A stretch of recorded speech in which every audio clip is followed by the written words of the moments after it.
ওই এক বাজিলে দুই বাজিলে বজাৰৰ বস্তুত জুই লাগিলে ওই একে একে দুই মামা আছে হুই ওই দুই তিনিয়ে চাৰি পানী গাড়ী যাব কেনি ওৱা আকৌ ইয়াত পানী গাড়ী কথা ক'ব আহিলে কেলি তই কৈছ ন বজাৰত জুই লাগিছে বুলি জুই নমা গাড়ীখন যাব নালাগিব নেকি সেইটো মানে কৈছো তাৰ মানে 4 5 6 আমি মানে কথাটো কোৱাটো হয় ন ওই 5 6 7 আমি থাকিম তাত ওৱা আকৌ এইখা কি কলি কেলি জুই নমাংকে জানো আমি থাকিব নালাগিব তাত সেইটো মানে গাইছো চালা কিবা এটা গান গাবহে লাগিছে চিৰা তাৰ অৰ্থটো একেবাৰে উলিয়াই পেলাই দিয় ন আৰে পাটনাৰ কাক কয় ওৱা তই গান গাবি আৰু আমি অৰ্থ নুলিয়াম কিবা কথাই হ'ল নে সেইটো পাটনাৰ কাক কয় আমি এনেই আছো নেকি মদন ভাই তই গাই যাবি আমি অৰ্থ উলিয়াই যাম টেনশ্যন নলবি 8 9 10 কথা নকবি বস কি হ'ল লোকৰ তদিয়া গাব পাওঁ নেকি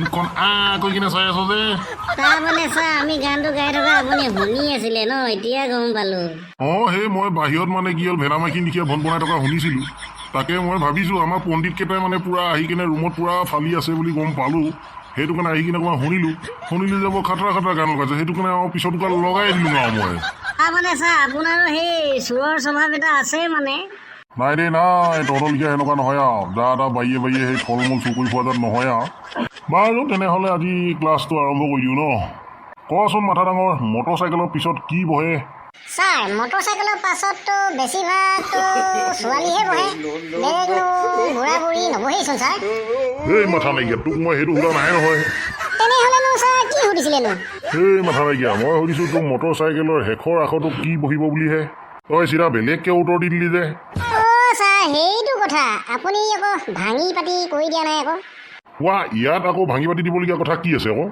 সেই ছাৰ আপোনাৰ মটৰচাইকেলখন ভঙা কথা কোৱা নাই নহয় আৰে সেইবোৰ বাদ দে মুঠতে মটৰচাইকেলৰ পিছত কি বহিব ক এই ছাৰ মটৰচাইকেলৰ পাছত যি নেকি ল'ৰা ছোৱালী আৰু বুঢ়া বুঢ়ী নবহে বুলি ক'লে আপুনি তেনেহ'লে ল'ৰা আখৰটো বহিব ছাৰ এতিয়াহে হৈছে মটৰচাইকেলৰ পিছত ল'ৰা আখৰটোহে বহিব দেই হৈছে সেই বুঢ়া বুঢ়ী ল'ৰা ছোৱালী নবহে আৰু মাথা নাইকিয়াকেইটা আৰু মইতো সেই মানুহ বহাৰ কথা কোৱা নাই নহয় তোক সেই মটৰচাইকেলৰ পিছত আখৰটো কি বহিব বুলিয়ে সুধিছিলোঁ বাৰু মই আগত অকণমান কৈ যাব পাহৰি থাকিলোঁ বাৰু চিধা ছোৱালী বহিব বুলি কৈ দিছোঁ আৰু ন মূৰা নাইকিয়া ছাৰ বৰ ডাঙৰ কথা এটা হ'ল নহয় হে কি ডাঙৰ কথা হ'লনো কচোন ক ছাৰ কালি এই চন্দ্ৰবা এই চিঠি এখন দিলে ন মদনৰ কোৱা আমি যাম বুলি ভাবিছিলোঁ নে তুমি টোপোলা বান্ধিছিলোঁ নে ইমান জল্দি চিঠি এখন পঠিয়ালেই ছাৰ কালি পঠিয়ালে আকৌ কেনেকৈ পঠিয়ালে হয় ছাৰ মোৰ মতেতো এই চন্দ্ৰবা দলিয়াই দিলে নেকি সম্ভৱ কাৰণ চন্দ্ৰটো আমাৰ পৃথিৱীতকৈতো ওপৰত আছেতো সেইটো কাৰণে ওপৰৰ পৰা দলিয়াই দিলেতো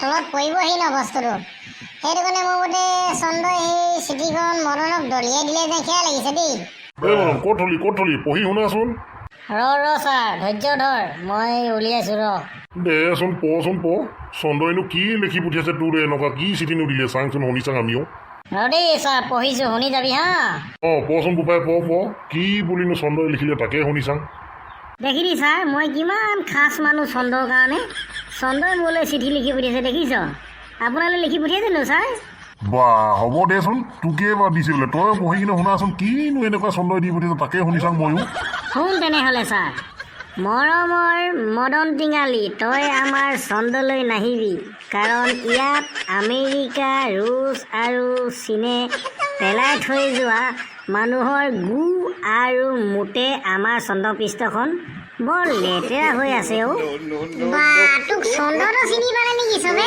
মদন টিঙালী বুলি ক'ত চিনি নাপাব মূৰা নাইকিয়া তোক চন্দ্ৰত বাদ দে গোটেই সৌৰজগতৰ গ্ৰহকেইটাই ইয়াক চিনি পাব যিমানে টিঙালী নহয় বাৰু হ'বচোন এতিয়া বাকী টুকা পঢ়চোন তাৰপিছত লিখিছে ছাৰ আমি চাফা কৰিবলৈ বৰ্তমান আমেৰিকা ৰুছ আৰু চীনক এখনকৈ চিঠি পঠাইছোঁ ছাৰ যি নেকি আমেৰিকা আৰু ৰুছ আৰু চাইনা টাইনাই সেইবিলাক দেখা নাই গৈ কিনে সিহঁতে জানো তাত সেই মানুহৰ গু আৰু হেৰি পেলাই থৈ আহে কি নাই মুঠ আৰু কিবা কিবি প্লাষ্টিকৰ বস্তু পেলাই থৈ আহিছে বুলি কৈছে যে সেইখিনি চাফা কৰিবৰ কাৰণে হেনো এই আমেৰিকা চামেৰিকাক বোলে চিঠি এখন পঠিয়াইছে হেনো হ'বচোন তই বাকী টুকা পঢ়চোন মই শুনি আছোঁ নহয় সিহঁতে বাৰু কেতিয়াকৈ আহে দেখিছনে ছাৰ সিহঁতে লেতেৰা কৰিলে কিন্তু এতিয়ালৈকে চিঠি পোৱাৰ পাছতো সিহঁতে চাফা কৰিবৰ কাৰণে যোৱা নাই দেখিছ আৰে ৰচোন বগামূলা বাকী টুকা ইয়াক পঢ়িবলৈ দেচোন আৰু এটা কথা তহঁতৰ অসমৰ দুজনমানেতো আমাৰ ইয়াত আহি মদ খাই মদৰ বটল ভাঙি থৈ গৈছে।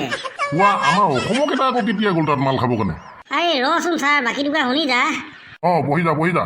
আকৌ লিখিছে ছাৰ, দুজনমানেতো অসমত শিখৰ বন্ধ হৈছে বুলি গম পাই আমাৰ ইয়াতে দোকান খুলিলে নহয়।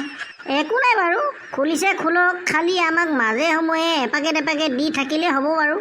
তাৰমানে চন্দ্ৰই ঘুচ লোৱা কথা ভাবিলেই এতিয়া পাই। তাৰপৰা লিখিছে ছাৰ শুনক, আৰু এটা কথা, তই যদিহে ইয়ালৈ আহিম বুলি ভাবিছ তেনেহ'লে তই এটা কাম কৰিবিচোন। আকৌ কি কাম কৰাৰ কথা ক'লে? আৰে ছাৰ শুনি যা না চিঠিখন। এই তহঁতৰ তাত বোলে ৱাইন শ্বপ বহুত আছে বুলি কোৱা শুনিছোঁ। আকৌ সেইটো কথা কেনেকৈ গম পালে হয়? কোনে ক'লে হয় আমাৰ ইয়াত যে ৱাইন শ্বপ আছে বুলি? ৰ'ব ছাৰ, তাৰপৰা শুনি যাক কি কৈছে। পাৰিলে ফুল দুটামান লৈ আহিবি, লগত গাহৰি মাংস আৰু লাই শাক লৈ আহিবি। চালা, আমি নিজেই খাব পৰা নাই মাল, গাহৰি মাংস আৰু লাই শাক, সিহঁতক নিদিব লাগে হেনো। এতিয়া যি নেকি তই আহিম বুলি ভাবিছ তোৰ হাতৰ পৰাই খাই চাম আৰু এটা কথা, তই যদি ইয়ালৈ আহ ট্ৰেইনতে আহিবি দেই। ট্ৰেইনখননো কেনেকৈ বনালে চাব লাগিব মই, কাৰণ এটা টাইমততো মোক দৰকাৰ হ'বতো। সেই পৃথিৱীৰ পৰা আমাৰ ইয়ালৈ ভাড়া মাৰিব লাগিব নহয়। তই পাৰিলে সেই ট্ৰেইনখন কেনেকৈ বনাই সেই লৈ আহিবিচোন, ইয়াত মই চাব লাগিব। তোৰ চিঠি পঢ়ি শেষ হ'ল নাই? কেলে ক? সেইফালে ঘূৰি চাবা, ছাৰ কেনেকৈ শুই আছে চাচোন। কোৱা ছাৰৰ কি হ'ল আকৌ? তই যিহে চিঠি পঢ়িলি আৰু ছাৰ কি হ'ব আৰু, দেখিছচোন, নিজৰ চকুৰ আগতে দেখি আছ, দেখিয়া নাই? কৰি আছে, গ'লেই লিখিয়া লাগিছে আৰু। ঐ ছাৰ উঠ আকৌ উঠ, চিঠিখন আৰু বাকী থাকিলে নহয়, নুশুন নেকি? ঐ তহঁতিকেইটা কি চাই আছ? আকৌ গ'লেই লিখিয়া লাগিছে এইটো। আৰু পঢ়িবি তোৰ এনেকুৱা চিঠি, নেযায় কি হ'ব? মাতিছা।